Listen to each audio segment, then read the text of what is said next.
Welcome to a new session. Do not give this medicine to each other. A new session में खुश आमदीद कहते हैं. Welcome to new session. तो एक ऐसे मेडिसिन होते हैं जो कम्बिनेशन में हमें नहीं देना चाहिए. ऐसे ज़्यादातर मेडिसिन होता है या ऐसी बीमारी होते हैं जिसमें दो ग्रुप्स की कम्बिनेशन अच्छी नहीं होती. तो don't give this medicine to each other. मतलब ये कि अस्थमा हो गया ऐसे और फिरंगाइटिस और अस्थमा पेरंगाइटिस. जो अस्थमा में क्या होता है, ब्रांकोस्पाज्म होता है, ठीक है. और फिरंगाइटिस जो हम बोलते हैं गली का इन्फेक्शन जो उसको हम बोलते हैं, या ऐसे स्टमक बीमारी हो गया, इंटेस्टाइनल बीमारी हो गया. और ऐसे ज़्यादातर बीमारी है जो हमें मेडिसिन जो है वो नहीं देना चाहिए कम्बिनेशन में, ग्रुप कम्बिनेशन में, कि इसके साथ ये मेडिसिन नहीं देना चाहिए, ठीक है. तो मैंने सारे मेडिसिन इकट्ठे कर लिए और मैंने आपको बताया, लेकिन वो मेडिसिन बताया जो ख़ास यूज़ होता है, यानी इमरजेंसी में या हॉस्पिटल में यूज़ होता है. ऐसे तो बहुत सारे मेडिसिन हैं, लेकिन जो रोज़मर्रा ज़िंदगी में हम यूज़ करते हैं वो मेडिसिन जो होता है वो नहीं देना चाहिए, ठीक है. इसमें ध्यान करना चाहिए कि इसके साथ ये नहीं देना चाहिए. बहुत मसला बनता है. तो इसके साथ हम one by one medicine discuss कर लेते हैं. इसमें फर्स्ट ऑफ ऑल है हमारे साथ don't give azithromycin with antihistamine. हमारे पास एक ड्रग्स है कि एजिथ्रोमाइसिन. एजिथ्रोमाइसिन जो है वो हमारे पास एंटीबायोटिक है. ये एजिथ्रोमाइसिन है, ये हमारे पास क्या है, एंटीबायोटिक है और एंटीहिस्टामिन है. तो एंटीहिस्टामिन हमारे पास 3 ब्लॉकर्स होते हैं. H1 ब्लॉकर्स होता है, H1 होते हैं, H2 होते हैं और H3 होते हैं, ठीक है. तो ये सबको हम क्या बोलते हैं, एंटीहिस्टामिन बोलते हैं. लेकिन एंटीहिस्टामिन में H1 ब्लॉकर जो होते हैं, इसमें सिट्राइजिन, ल्यूसिट्राइजिन. और ये जो होता है H1 ब्लॉकर में भी 2 ग्रुप्स होते हैं. वन होता है फर्स्ट ग्रुप और वन होते हैं, दूसरे होता है सेकेंड ग्रुप. तो जो फर्स्ट ग्रुप वाले होते हैं वो होते हैं सिट्राइजिन और लोरेटाइडिन और ल्यूसिट्राइजिन, ये होते हैं. और फर्स्ट ग्रुप वाले होते हैं क्लोरोफिनरमाइन. ये जो क्लोरोफिनरमाइन होता है ये क्या होता है, फर्स्ट ग्रुप वाला होता है. और ये जो होता है सेकंड ग्रुप वाले होते हैं. तो ये इजिथ्रोमाइसिन एंटीहिस्टामिन के साथ कभी न दे, ठीक है. इस दोनों कम्बिनेशन में, या चेस्ट खराब होते हैं तो लोग देते हैं कि लोरिटाइडिन का, या लोग देते हैं कि इजिथ्रोमाइसिन का एंटीबायोटिक के साथ. तो ये क्या कर लेते हैं, ये क्या कर लेते हैं, बिकॉज ये जो सवेयर हॉट चेस्ट पेन लाते हैं, यानी जो आपको चेस्ट पेन होगा, सवेयर हॉट चेस्ट पेन होगा, और आपकी प्रोलॉन्ग क्यूटी इंटरवल जो होता है, क्यूटी इंटरवल, वो क्यूटी इंटरवल क्या होगा, आपका क्यूटी इंटरवल हाई होगा, ठीक है. क्यूटी इंटरवल हाई होगा, आपको टिकिकार्डिया होगा. क्या होगा, टिकिकार्डिया. तो वो नॉर्मल कितने होते हैं, वो नॉर्मल जो होता है 350 से लेकर 450 जो होते हैं वो मेन एडल्ट में होता है. इसको क्यूटी इंटरवल भी कहते हैं. ECG में हम कैसे पहचानेंगे, ECG में हम क्यूटी इंटरवल से पहचानेंगे, ठीक है. और वुमेन में क्या होता है, वुमेन में होता है 360 से लेकर 460 ms तक. ये क्या होता है, एडल्ट वुमेन में ये क्या होता है, सेफ रहता है. एडल्ट वुमेन में क्या होता है, ये सेफ रहता है, ठीक है.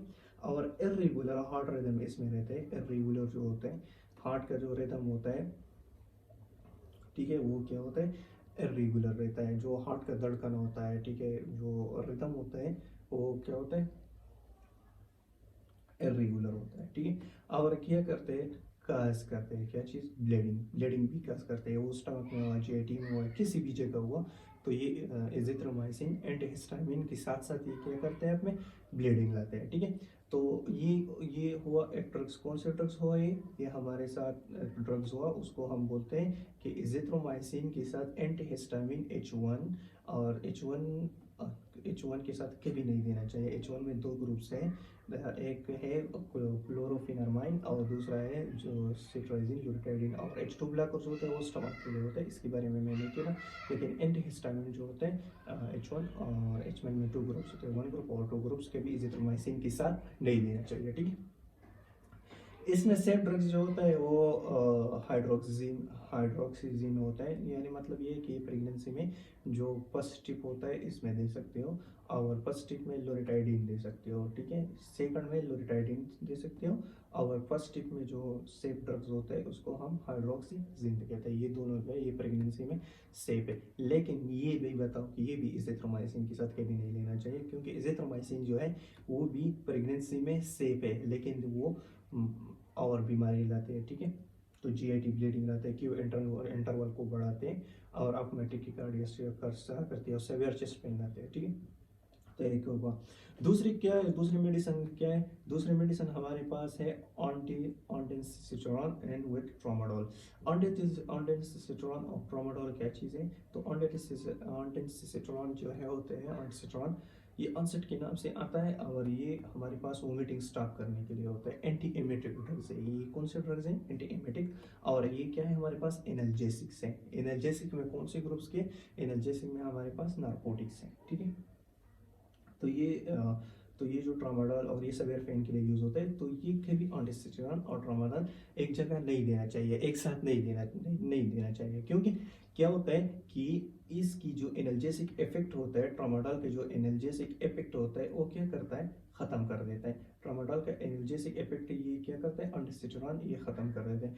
क्यों ख़त्म कर देता है, इसलिए ख़त्म कर देता है कि इसकी जो एक्शन मैकेनिज्म है, इन दोनों की एक्शन मैकेनिज्म सेम टाइम पर सेम काम कर देते हैं। यानी जब तुम जिस वक्त ट्रामाडोल देते हो और जिस वक्त तुम क्या चीज़ देते हो, अंडेसिट्रोन देते हो, तो उस टाइम ये क्या कर देते हैं, इस टाइम ये इफेक्ट को क्या करते हैं, ख़त्म कर देते हैं। और एक टाइम में ये क्या करते हैं, ब्लॉक करते हैं 5H2 रिसेप्टर को। ये दोनों 5H2 receptor, 5H1 receptor and 5H3 receptor को ये ट्रामाडोल और ऑन्डेसिट्रोन दोनों एक टाइम क्या करते हैं, इफेक्ट कर लेते हैं। तो एक की असर दूसरा क्या करता है, ख़त्म कर लेते हैं। लेकिन ट्रामाडोल क्या कर, ऑन्डेसिट्रोन हमारे पास थोड़ी और ग्रुप होते हैं कि ये कोई और रिसेप्टर भी काम करता है, तो इसका असर जो होता है ये ट्रामाडोल पर क्या होता है, डिफेंडेड होता है, ठीक है। और वो क्या है, हमारे पास एनाल्जेसिक जो होता है सेरोटोनिनेर्जिक कंसंट्रेशन जो होता है, और सेंट्रल एनाल्जेसिक जो होता है, सेंट्रल एनाल्जेसिक ट्रामाडोल है, तो ये क्या करता है, ट्रामाडोल का असर ख़त्म कर देता है, ठीक है। तो ये दूसरी ग्रुप थी कि हमें ये नहीं देना चाहिए। कौन सी ग्रुप थी, don't give ondansetron with tramadol. Okay, two drugs हो गए। थर्ड ड्रग्स क्या है, don't give tetracycline with penicillin. Tetracycline जो है वो पेनिसिलिन के साथ कभी नहीं देना चाहिए। क्यों नहीं देना चाहिए, टेट्रासाइक्लिन जो है वो ग्रुप जो होता है, बिकॉज टेट्रासाइक्लिन बैक्टीरियोस्टैटिक, ये हमारे पास बैक्टीरियोस्टैटिक है, और ये इनहिबिट करता है किस चीज़ को, बैक्टीरिया ग्रोथ को ख़त्म कर देता है, बैक्टीरिया ग्रोथ को क्या करता है, इनहिबिट करता है, ठीक है। और ये डिवाइड होते हैं क्या चीज़, और पेनिसिलिन जो वर्क होता है वो एक्टिवली क्या होता है, डिवाइडिंग ऑर्गेनिज्म होता है, यानी एक बैक्टीरियोसाइडल होता है, एक बैक्टीरियोस्टैटिक जो होते हैं। तो ये बैक्टीरियोसाइडल और बैक्टीरियोस्टैटिक जो होते हैं ये एक साथ नहीं देना चाहिए, ठीक है। तो इसमें ध्यान करना चाहिए कि बैक्टीरियोस्टैटिक और बैक्टीरियोसाइडल नहीं देना चाहिए। एक दूसरे की इफेक्ट क्या करते हैं, ख़त्म कर देते हैं, ठीक है। और बैक्टीरिया ग्रोथ को क्या करते हैं, रोक देते हैं, ओके। तो तीसरी ड्रग्स हमारे पास है कि डोंट गिव एंटी एसिड और एंटी अल्सर विद आयरन, ठीक है। हमारे पास ज़्यादातर जो अल्सर पेशेंट होते हैं ना, इनको एंटी एसिड देते हैं कि एसिड को क्या करें, न्यूट्रलाइज करें, और दूसरी तरफ देते हैं एंटी अल्सर ड्रग्स कि अल्सर को क्या करें, काबू करें, ठीक है। लेकिन ज़्यादातर डॉक्टर्स ये काम करते हैं कि इसके साथ आयरन सल्फेट देते हैं, आयरन फी देते हैं, आयरन एन देते हैं। तो ये आयरन फी आयरन एन जो होता है एंटी एसिड या एंटी अल्सर के साथ जो मेडिकेशन होते हैं, ये क्या होता है, ये मेडिकेशन क्या होता है, सेफ नहीं रहते। आयरन क्या कर देते हैं, आयरन कर देते हैं एसिडिक मीडिया को क्या करते हैं, जो हमारे पास आयरन होता है, बिकॉज वो आयरन नीड एसिडिक मीडिया तो बी एब्जॉर्ब, यानी आयरन क्या कहते हैं, आयरन ऐसे काम कर देता है कि इसके लिए एसिडिक मीडिया होनी चाहिए कि वो अपने आप को क्या कर देते हैं, एब्जॉर्ब करे। तो ये आपको अपने आप के लिए एसिडिक मीडिया ढूंढते हैं, तो वो एसिडिक मीडिया के लिए देते हैं। और आप एंटी एसिड और एंटी अल्सर इसलिए देते हो कि वो एसिडिक मीडिया को क्या करें, ख़त्म करें। तो ये क्या करता है, ये अपने लिए एसिड लाता है, अपने लिए क्या करता है, एब्जॉर्प्शन करते हैं और अपने लिए एसिड लाते हैं। तो आपका जो एंटी आल्सर होता है, एंटी एसिड होता है, तो ये क्या करता है, इसका असर ख़त्म कर देता है, क्योंकि वो मीडियम आप चाहते हो कि एंटी एसिड और एंटी आल्सर से बाहर हो जाए, लेकिन वो एंटी एसिड और एंटी आल्सर से बाहर नहीं होती, क्योंकि वो वहाँ पर आयरन होते हैं और आयरन की ये कोशिश होती है कि ये मीडिया जो है ये मैं एब्जॉर्व करूँ किस चीज़ में, अपने आप को एसिडिक मीडिया में, और ये वहाँ से क्या क्या स्टार्ट करते हैं, एसिड का जो एब्जॉर्प्शन है वो स्टार्ट कर देते हैं। तो एंटी एसिड और एंटी अल्सर के साथ कभी भी आयरन जो सल्फेट पी होते हैं, हर किस्म के आयरन जो होते हैं वो नहीं देना चाहिए, ठीक है। ओके, और ग्रुप हमारे पास क्या है, डो नॉट गिव मेट्रिनडाजोल। हमारे पास जो मेट्रिनडाजोल है वो कभी वारफेरिन के साथ नहीं देना चाहिए। मेट्रिनडाजोल जो है वो वारफेरिन के साथ क्यों नहीं देना चाहिए, ये एंटी एमेबिक्स है, यानी मतलब ये है कि ये फुट्रोजोल ड्रग्स है। ये जब आपकी पेट खराब हो तो डायरिया ड्रग्स भी बोलते हैं उसको। और वारफेरिन क्या करते हैं, ब्लड क्लॉट को ख़त्म कर देते हैं, ब्लड क्लॉट को क्या करते हैं, ख़त्म कर देते हैं। बिकॉज मेट्रिनडाजोल जो है वो इनहिबिट करते हैं मेटाबॉलिज्म वारफेरिन को और ब्लॉक करते हैं CYP 2C9 में भी ब्लीडिंग। तो ये क्या करता है कि ये इनको इनकी जो वारफेरिन की जो ब्लॉकिंग होता है, यानी मीन हमारा मतलब ये है कि मेट्रोनडाजोल जो होता है वो इनहिबिट करते हैं मेटाबॉलिज्म ऑफ वारफेरिन को, जो ब्लॉकिंग करते हैं किस रिसेप्टर को, 2C9 रिसेप्टर को, CYP + 2C9 रिसेप्टर को करते हैं, और में भी ये क्या लाते हैं, ब्लीडिंग लाते हैं। लेकिन ये जो होते हैं ये मेल में नहीं, फीमेल में बहुत सारा अंदाज होता है। ये दो ड्रग्स जो कोई भी डॉक्टर देते हैं तो क्या होता है, असरअंदाज होते हैं। क्यों, कैसे असरअंदाज होते हैं कि ये ब्लीडिंग लाते हैं। कौन सी ब्लीडिंग लाते हैं, पीटस ब्लीडिंग। ज़्यादातर ये पीटस, ये पीटल ब्लीडिंग जो हम इसको बोलते हैं, तो क्या पीटल ब्लीडिंग जो होता है वो लगाते हैं, ठीक है। पीटल ब्लीडिंग होते हैं तो ज़्यादातर ये ब्लीडिंग लाते हैं, और वो ब्लीडिंग कौन से होते हैं, पीटस ब्लीडिंग। पेटिस ब्लीडिंग मीन पीटल ब्लीडिंग लाता है। कौन सी ब्लीडिंग, पीटल ब्लीडिंग। तो इस दोनों को कभी एक साथ नहीं देना चाहिए। थर्ड हमारे पास जो है कि do not give furosemide with gentamicin may be led to hearing loss. आप एक है प्रोसिमाइड, प्रोसिमाइड हमारे पास क्या है, डायरोटिक्स हैं, ठीक है। ये बीपी के लिए यूज़ होता है, और हमारे पास बीपी के लिए यूज़ होता है, और ऐसे भी बीमारी और बीमारी के उसके लिए यूज़ होता है। ये डायरोटिक्स होता है हमारे पास, लोग डायरोटिक्स हैं। तो प्रोसिमाइड्स और जेंटामाइसिन के भी एक साथ नहीं देना चाहिए, ठीक है। और ये क्या करता है, जेंटामाइसिन और प्रोसिमाइड, ये दोनों जब आप लेते हो एक साथ, तो ये में भी हेयरिंग लॉस, आपकी जो हेयरिंग लॉस है वो ला सकते हैं, ठीक है। आपकी कुछ भी नहीं सुन सकते और आप में डिफेक्ट ला सकते हैं। कौन सी चीज़ आप में डिफेक्ट ला सकते हैं, प्रोसिमाइड, डायरोटिक्स एंड जेंटामाइसिन जो होता है एमिक एसिड फैमिली से ताल्लुक़ रखते हैं, और ये क्या कर देते हैं, आपकी हेयरिंग लॉस कर देते हैं। क्या करते हैं, हेयरिंग लॉस कर देते हैं। तीसरी ड्रग्स इसकी डू नॉट सिनेडेनाफिल वेग्रा। सिनेडाफिल वेग्रा मैं बताता हूँ कि एक और ड्रग्स है, ये जो शादीशुदा ड्रग, शादीशुदा मर्द होते हैं वो असर लेने के लिए ये ड्रग्स को यूज़ करते हैं, अपने असर वापस लाने के लिए। सिनेडेनाफिल वेग्रा के नाम से यहाँ पे, और ये ड्रग्स क्या होता है, यूज़ होता है जो शादीशुदा होते हैं। तो ये क्या करते थे कि जब बंदा शादीशुदा होता है और इसके साथ बीपी का पेशेंट होता है, क्या होता है, बीपी का पेशेंट होता है, और इसका बीपी क्या होता है, बढ़ जाते हैं इसके साथ, तो सिनेडाफिल वगैरह के साथ भी ये क्या होता है, बीपी बढ़ जाती है, ठीक है, हार्ट पर असर आ सकते हैं। तो जिसके साथ आप सबलिंगुअल नाइट्रोग्लिसरीन का देते हो, तो ये दोनों क्या कर लेते हैं, ये दोनों काज करते हैं वेजोडाइलेशन एंड सेवियर हाइपोटेंशन। तो वेजोडाइलेशन और सेवियर हाइपोटेंशन के साथ क्या होता है, ये क्या करते हैं, वेजोडाइलेशन एंड सेवियर हाइपोटेंशन, और फिर क्या करते हैं, डिथ की तरफ ले जा सकते हैं। तो ये आपके लिए डिथ का सबक बन सकता है, ठीक है। क्या चीज़, वेग्रा, सिनेडेनाफिल वेग्रा एंड सबलिंगुअल नाइट्रोग्लिसरीन, ठीक है। तो ये दोनों हाई बीपी पेशेंट के लिए नहीं देना चाहिए, ठीक है, और ऐसे भी नहीं देना चाहिए। जब नॉर्मल पेशेंट हो तो ये भी बीपी हार्ट का धड़कन बढ़ा देते हैं, और बीपी ऐसे बढ़ा देते हैं, और जब इसके साथ आप नाइट्रोग्लिसरीन या डिस्प्रिन और चीज़ भी ले लो तो ये क्या करते थे, आपको वेजोडाइलेशन करते हैं और सेवियर हाइपोटेंशन करते हैं, और आपको डिथ की तरफ ले जा सकते हैं। तो ये नहीं देना चाहिए। और दूसरी क्या है कि डोंट गिव बीटा ब्लॉकर जो है वो कैल्शियम ब्लॉकर के साथ नहीं देना चाहिए। बीटा ब्लॉकर जो है वो कैल्शियम ब्लॉकर के साथ नहीं देना चाहिए। क्यों नहीं देना चाहिए? क्योंकि ये क्या काज करते हैं, सेवियर ब्रेडिकार्डिया काज करते हैं और हार्ट ब्लॉकेज लाता है। क्या लाता है? हार्ट ब्लॉकेज आता है और सेवियर ब्रेडिकार्डिया कॉज करते हैं। ठीक है, क्या चीज़? ये कैल्शियम ब्लॉकर्स और कैल्शियम ब्लॉकर्स जो है ये क्या करते हैं, सेवियर ब्रेडिकार्डिया लाता है। ठीक है, और हार्ट अटैक काज करते हैं कि बीटा ब्लॉकर अब जब कैल्शियम चैनल ब्लॉकर आप एक साथ देते हो। ठीक है, ये ज़्यादातर बीटा ब्लॉकर और कैल्शियम चैनल ब्लॉकर जो है वो हार्ट पेशेंट के लिए देते हैं। ठीक है, और किस हार्ट फेलियर की वक़्त ये यूज़ होते हैं।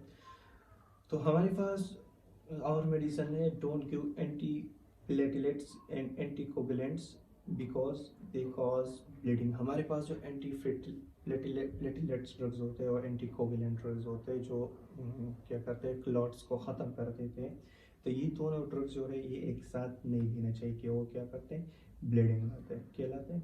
ब्लीडिंग स्टार्ट करते हैं। ठीक है, ऐसे हमारे पास एक और मेडिसिन है कि उसको साथ में नहीं देना चाहिए। वो क्या है कि हमने तो ये पढ़ा, तो इसकी बात हमारे पास है कि ओके, तो स्टार्टिंग जो फैमिली होता है कि वो गेम ऑफ विरोजोल के साथ नहीं देना चाहिए। ये आप समझो कि ये एक ड्रग्स होते हैं, एक HDL को बढ़ाते थे और एक HDL को बढ़ाते हैं, यानी एक कोलेस्ट्रॉल को ख़त्म करके HDL को रास्ता देते हैं कि तुम जाओ। जो हमारे पास गुड कोलेस्ट्रॉल होता है, एक होता है बैड कोलेस्ट्रॉल। तो ये हमारे पास स्टार्टिन जो फैमिली होता है रेविस्टाटिन के नाम से आता है, रेविस्टाटिन, मिजोस्टाटिन ये नाम से आता है। और गेमोपिप्रिजोल, बिवराजोल जो होते हैं, पिप्राजिल, तो ये क्या करता है, इंक्रीज करता है LDL फॉर्मेशन को। और ये क्या होता है, रिस्क क्या होता है, आपको माइफी दिलाता है। माइफी तो क्या लाते हैं, वीकनेस ऑफ मसल लाते हैं। अपने अपने आप को, आपका जो मसल होता है वो क्या करते हैं, वीक कर देते हैं, आपको वीकनेस ऑफ मसल लाते हैं। ठीक है, तो आप में माइफी दिलाते हैं और माइफी क्या आता है, ये रिस्क क्या होता है कि आप में क्या आता है, वीकनेस ऑफ मसल आ जाएगी। मसल को क्या कर देते हैं, वीक कर लेता है। ठीक है, और मसल को क्या कर वीक कर लेते हैं, मसल में असल चीज़ जो फाइबर्स होते हैं उन फाइबर को ये क्या कर देते हैं, ये फाइबर को इन वीक कर देते हैं। असल में ये फाइबर को वीक कर देते हैं। तो आपको स्टार्टिन का फैमिली और गेमिफिब्राजोल का फैमिली जो है वो साथ में नहीं देना चाहिए। ओके, और हमारे पास है कि सिप्रोफ्लॉक्सासिन और कलेक्ट्रोमाइसिन और सिमिटाइडिन और फ्लोमेक्सिमिन और एरिथ्रोमाइसिन, ये जो है ये हमारे पास एंटीबायोटिक होते हैं। और सिमिटाइडिन जो होता है ये हमारे पास H2 ब्लॉकर्स होते हैं, H2 ब्लॉकर, रेनिटाइडिन, सिमिटाइडिन ये चीज़। और ये हमारे पास फ्लोक्सिमिन और एरिथ्रोमाइसिन ये जो होते हैं, और सिप्रोफ्लॉक्सासिन, तो ये हमारे पास क्या होता है, ये क्या कर लेते हैं कि ये कभी थियोफाइलिन के साथ नहीं देना चाहिए। थियोफाइलिन हमारे पास क्या है, थियोफाइलिन हमारे पास एक ड्रग्स होता है जो एसिपाइलिन, थियोफाइलिन, और ये क्या होता है, कफ के लिए यूज़ होता है, कफ इनहिबिटर्स होते हैं। तो ये क्या होता है कि ये इन रिसेप्टर को, CYP पेप्टाइड रिसेप्टर को क्या कर देते हैं, ब्लॉक कर देते हैं और इंक्रीज कर देते हैं आप में ब्लड्स। और वो ब्लड क्या कर देते हैं, आप में डेथ काज कर सकते हैं, आप में क्या काज कर सकते हैं, डेथ काज कर सकते हैं। तो ये जो होता है ये ड्रग्स ये कभी नहीं देनी चाहिए। ओके, तो ये ड्रग्स हो गए। और दूसरे ड्रग्स हमारे पास है कि ये तो वाजह है कि आप NSAID जो है, non steroidal anti inflammatory drugs जो है वो के भी GIT में नहीं देना चाहिए। सॉरी, वो जो डो नॉट गिव वारफेरिन के साथ जो है हमारे साथ NSAID नहीं देना चाहिए। क्योंकि वारफेरिन और NSAID क्या कर लेते हैं, वो रिस्क होता है, इसमें आप रिस्क लेना चाहिए कि शायद इसको GIT ब्लीडिंग हो जाए। GI जो जितनी भी ब्लीडिंग होता है, GI ब्लीडिंग तो उसको ये क्या हो जाए, स्टार्ट हो जाए। तो इसके साथ आप NSAID के साथ आप क्या नहीं देना चाहिए, वारफेरिन के साथ आप NSAID का भी नहीं देना चाहिए। ठीक है, कि रिस्क क्या होता है, आप में GIT ब्लीडिंग स्टार्ट कर दें। एक और हो गया, हाँ, एक और है हमारे पास कि वो क्या है, dough not give potassium spring diuretics with AC inhibitors, angiotensin converting enzyme इसको बोलते हैं। और पोटाशियम स्प्रिंग डायरेटिक्स है ये एंजियोटेंसिन कन्वर्टिंग एंजाइम इनहिबिटर के साथ कभी नहीं देना चाहिए। कि वो क्या कर लेते हैं कि वो हाइपरकिलीमिया लाते हैं आप में, हाइपरकिलीमिया भी रहता है, हाइपरकिलेसीमिया भी रहता है, कैल्शियम और ये पोटाशियम और सोडियम, ये किसका लेवल क्या होता है, बढ़ा देते हैं अपने आप में, कैलीमिया, हाइपरकैलिसीमिया, क्या हाइपरएट्रीमिया, ये चीज़ जो होता है हाइपरएट्रीमिया, हाइपरकैलिसीमिया, ये सब चीज़ क्या होता है हाइपरकैलीमिया, तो ये आप में ला सकते हैं। ठीक है, तो आपको स्प्रिंग डायरूटर के साथ कभी ना ऐसी एंजियोटेंसिन कन्वर्टिंग एंजाइम इनहिबिटर कभी नहीं लेना चाहिए। ओके, आगे बढ़ते हैं। तो हमारे पास जो होता है एक और मेडिसिन है कि do not give omeprazole with clopidogrels. ये हमारे पास क्या होता है कि स्टमक की मेडिसिन जो होता है कि वो क्या लेना चाहिए कि ये कोल्ड्राकुल जो मेडिसिन होता है इसके साथ नहीं लेना चाहिए। ठीक है, इसके साथ हमारे साथ क्यों नहीं लेना चाहिए कि ये क्या कर देते हैं कि ये इफेक्ट को हेपेटिक एंजाइम जो होता है CP9-19 एंजाइम जो होता है इसको क्या कर देते हैं, इसको ब्लॉक कर देते हैं, इसको क्या कर देते हैं, ब्लॉक कर देते हैं। ठीक है, तो इसके साथ हमारे पास जो है वो क्या नहीं लेना चाहिए, ओमेप्राजोल के साथ क्लोपिडोग्रिल जो है हमारे पास नहीं लेना चाहिए। कौन से ड्रग्स, क्लोविड्राइगोल्स।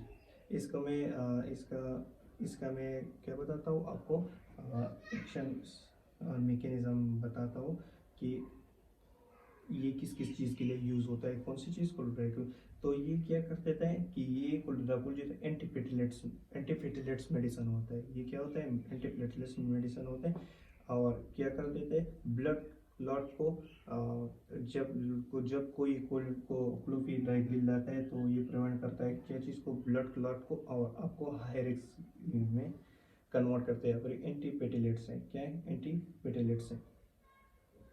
ओके, तो ये इस आपको कभी नहीं लेना चाहिए। ठीक है, तो ये क्या कर देते हैं कि ये एंटीप्लेटलेट्स ब्लड को थिनिंग जो होता है, ब्लड थिनिंग के लिए जो मेडिसिन यूज़ होता है एंटीप्लेटलेट्स होते हैं।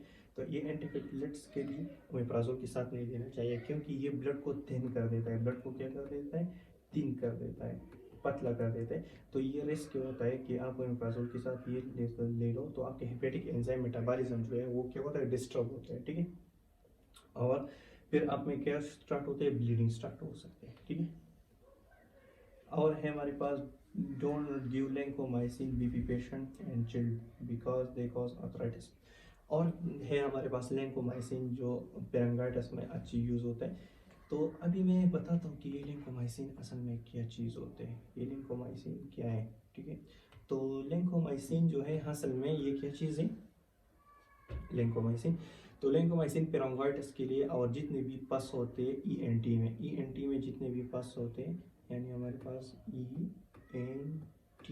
ईएनटी का मतलब क्या है, एयर, नोज और ट्रॉट, इतने भी इसमें जितने भी इन्फेक्शंस होते हैं, सवेयर इन्फेक्शन, क्या इन्फेक्शन, सवेयर इन्फेक्शन, और खासकर फेरिंगाइटिस जो होता है, फेरिंगाइटिस। ठीक है, फेरिंगाइटिस। तो ये जो लैंकोमाइसिन है ये कभी नहीं लेना चाहिए इसमें। हाँ ओके, तो इसमें क्या होता है, ये यूज़ होता है और कभी नहीं देना चाहिए किस चीज़ को, चिल्ड को। तो ये क्या करता है, आर्थराइटिस रहता है, आर्थराइटिस लाते हैं। तो मैं ये कह रहा था कि लैंकोमाइसिन क्या कर देते हैं, यहाँ पर जितने भी जो ईएनटी में सवेयर इन्फ्लामेशन होते हैं, सवेयर इन्फेक्शन होते हैं, इनको ख़त्म कर देते हैं। और ख़ासकर ये टीथ में जो पस होते हैं, पस जो हमको इसको एप्सिस जो पस की कलेक्शन होता है इसको एप्सिस बोलते हैं। जितने भी एप्सिस होते हैं, जितने भी पस होते हैं, कहाँ होते हैं, टीथ में या गली में या आई में, ईएनटी, एयर नोज ट्रॉट में जस्ट। तो आई, ईयर में, नोज में और ट्रॉट में जितने भी इन्फेक्शन होते हैं या जितने भी पस होते हैं, जितने भी एप्सिस होते हैं, तो सवेयर इन्फेक्शन को क्या कर देते हैं, लैंकोमाइसिन जस्ट वो ड्रग्स है कि ख़त्म कर देता है। ठीक है, और सवेयर पेरिंगाइटिस को भी ख़त्म कर देते हैं। तो हमारे पास जो लैंकोमाइसिन बीपी पेशेंट आते हैं ना, बीपी पेशेंट, तो इसको नहीं देना चाहिए, क्योंकि वो क्या होता है कि बीपी पेशेंट के लिए क्या होता है, ये रिस्क होता है। इसके लिए आप रिस्क लेते हो कि आप क्या क्या करते हो, बीपी के पेशेंट को आप लैंकोमाइसिन देते हो। ओके, इसके पास एक और मेडिसिन है हमारे पास कि do not give एस्पायरिन with in asthma because they cause bronchospasm. हमारे पास जो एस्पायरिन होता है कि वो अस्थमा में नहीं देना चाहिए क्योंकि वो साइलिसाइलिक एसिड होता है। एस्पायरिन हमारे पास असल में क्या है, साइलिसाइलिक एसिड है। तो ये साइलिसाइलिक एसिड एक होता है इंट्रिंसिक अस्थमा, एक होता है एक्सट्रिंसिक अस्थमा। तो ये इंट्रिंसिक अस्थमा एक्सट्रिंसिक अस्थमा में क्या कर देते हैं, ये लगा देते हैं ब्रोंकोस्पाज्म लाते हैं, ब्रोंकोस्पाज्म लाते हैं। तो डिस्पेरिन को क्या करना चाहिए, इसमें नहीं करना चाहिए। Do not mix pain killer with pain killer. कभी भी आप जब इंजेक्शन बना लेते हो तो पेन किलर के भी पेन किलर के साथ मिक्स न कर खाएं, मिक्स न कर खाएं। और कभी एक पेन किलर दूसरे पेन किलर के साथ भी डाइल्यूशन मत करें, ठीक है। कि एक पेन किलर लिया, इसकी जल्द एक और पेन किलर का है, तो इसमें 2 आवर्स का गैप्स करें, 2 to 3 आवर्स का क्या करें, गैप्स रखें, ठीक है। आवर्स का क्या करें, गैप्स रखें। तो ये क्या है, ये आप में ब्लीडिंग ला सकते हैं, ये प्यार से ब्लीडिंग ला सकते हैं। और जब आप 2 पेन किलर को भी मिलाते हो तो क्या कर लेते हैं, आप में ब्लीडिंग ला सकते हैं।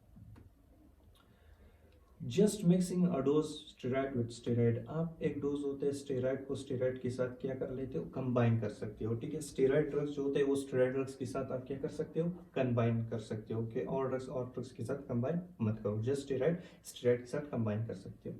और एक और है कि हमारे पास जो डो नॉट मिक्सिंग डाइल्यूशन, हमारे पास जो मिक्सिंग डाइल्यूशन होता है इंजेक्शन का स्टमक के लिए, तो क्या करते हैं कि जब आप डाइल्यूट करते हो तो सिर्फ जस्ट नॉर्मल सलाइन से करो, नॉर्मल सलाइन से करो, ठीक है। यानी जो जितने भी इंजेक्शन स्टमक के होते हैं, ओमेप्राजोल, एसोमेप्राजोल, रेनिटाइडिन, सेमिटाइडिन, पेमोटाइडिन और एसोमेप्राजोल, रेविप्राजोल, जितने भी होते हैं स्टमक की इंजेक्शन, तो कभी मिक्स मत करो अदर फ्लूइड के साथ, अदर फ्लूइड के साथ इसकी कम्बिनेशन कभी मत करो। क्योंकि वो क्या करते थे, अगर आप डिक्सट्रोज सलाइन से डेक्स्ट्रोसलाइन से या फ्लाडेक्स से या रिंगर से या डिक्सट्रोस पाइप से या 10 से, जितने भी डिक्सट्रोस के पेन, या रिंगर से या हिमासिल से, या हमारे पास जो जितने भी होते हैं अदर फ्लूइड्स, इसके साथ आप करते हैं तो आप में क्या लाते हैं, वोमिटिंग लाते हैं। तो जस्ट आप नॉर्मल सलाइन के साथ ये यूज़ कर सकते हो, नॉर्मल सलाइन के साथ कि आप में वोमिटिंग नहीं लाते, ठीक है। और दूसरी हमारे पास है कि do not give steroids and wound. Steroid जो है वो कभी वुंड इन्फ्लामेशन में नहीं देना चाहिए। क्या कर लेता है, वुंड और इन्फ्लामेशन को क्या कर देते हैं, डिले कर देता है। वुंड और इन्फ्लामेशन को ये क्या कर देते हैं, डिले कर देते हैं। तो ये ड्रग्स जो होता है ये इसमें नहीं देना चाहिए, ठीक है। तो ये ड्रग्स का खास ख्याल करना चाहिए, ठीक है। और आप ये काम करें कि बस हाँ, इस मेडिसन को दोहराए 1-2 बार तो ये याद हो जाएंगे, ठीक है। ये इतनी मुश्किल नहीं है, ईजी है बहुत, लेकिन इसको खास ख्याल रखना चाहिए कि ये हमारे पास रोज़मर्रा ज़िंदगी में क्या होता है, यूज़ होते हैं। और ये बहुत इंपॉर्टेंट, बहुत इंपॉर्टेंट होते हैं कि इसके लिए क्लिनिकल पर्पस के लिए, ठीक है। तो कुछ स्टूडेंट का ये डिमांड था कि आप वो मेडिसिन हमको बताए जो do not give medicine each other, जो हम एक साथ वो मेडिसिन नहीं ले सकते। तो ये मेडिसिन थी, ठीक है, सारे मेडिसिन थे हमारे पास। मेरे ख्याल से ये 19-20 मेडिसिन है कि ये अपने साथ कभी मिक्स नहीं करना चाहिए, ठीक है। तो ओके, चैनल को सब्सक्राइब करें, ठीक है। और बेल आइकन को दबाएं क्योंकि नेक्स्ट वीडियो जो है कि इसका इंफॉर्मेशन भी आपको आ जाए, ठीक है। तो अल्लाह हाफिज़।